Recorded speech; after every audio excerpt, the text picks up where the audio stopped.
What does sustainability mean to me? It is about us as a human race being able to sustain ourselves on this planet.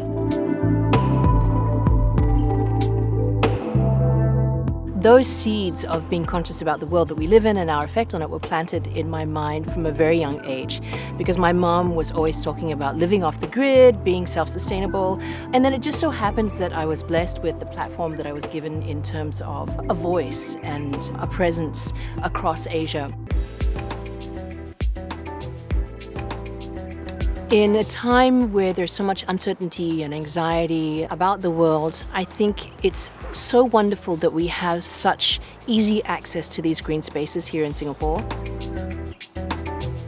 I think what the pandemic has done has increased the amount of people seeking time in nature in Singapore.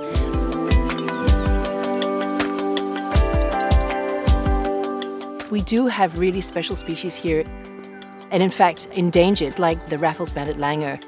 Currently there are 68 remaining in Singapore, and the gene pool is actually compromised. People come from all over the world to study them because they're actually quite special, quite rare. And it's beautiful that Singapore as a nation, as a city-state, is really trying to bolster the green spaces.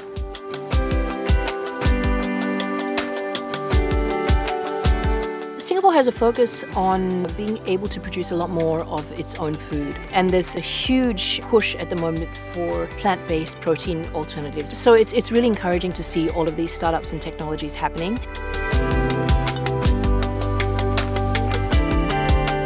There's definitely potential for Singapore to become that sustainable tourism hub.